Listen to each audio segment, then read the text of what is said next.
but they need us. $50 provides what's needed for one family.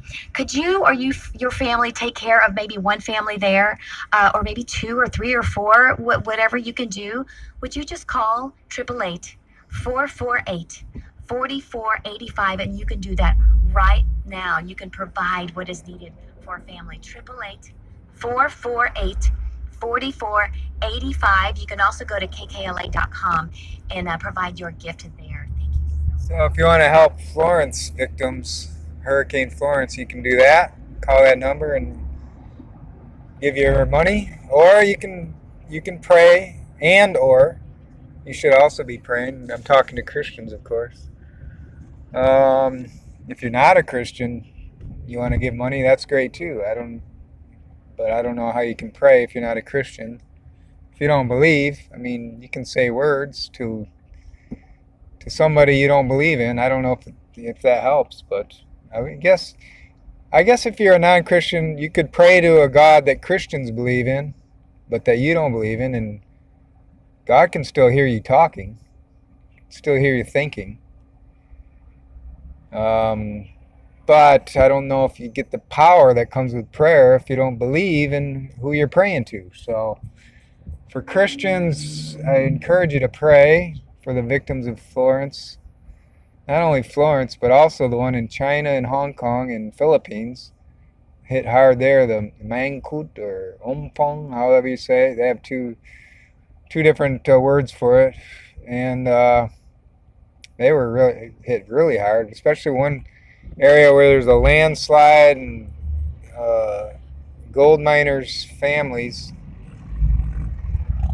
or miners' families. I don't know if they're mining for gold, but they were actually in a chapel of some sort near the mine when the landslide occurred, and many were trapped. And then other prayers to think about. Right now there was that ferry that capsized in Tanzania that overloaded. That's a big problem over in those areas where they overload these ferries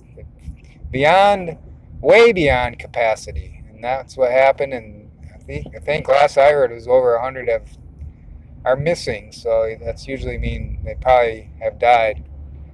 That's another thought and prayer in action if you can. When I say thoughts and prayers, I mean thoughts, prayers, and action where able. Most of the time we can't do anything about it.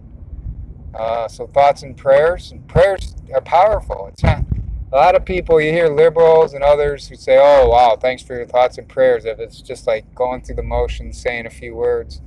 But prayers are incredibly powerful if you believe in those prayers. That's the catch.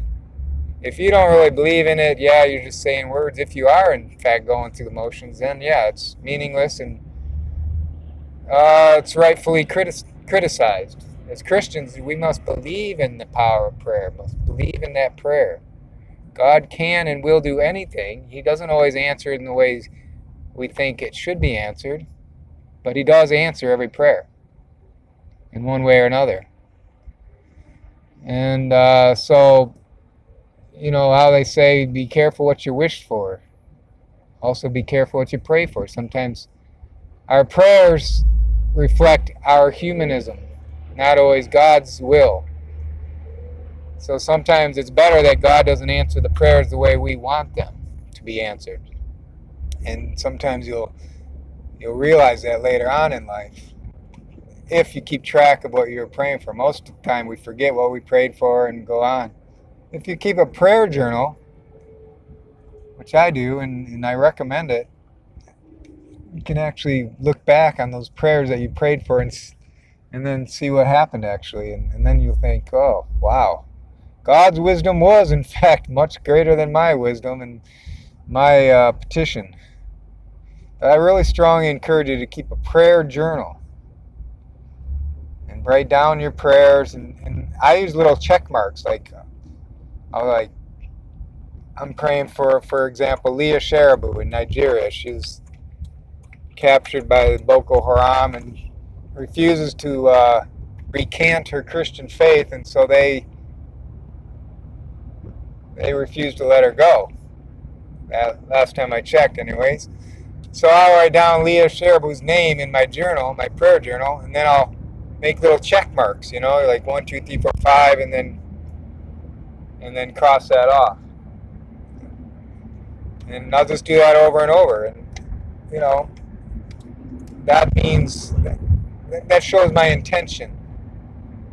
Doesn't prove anything, but it helps me when I look at it, how many times I was thinking and praying for that particular person or issue or whatever the case may be.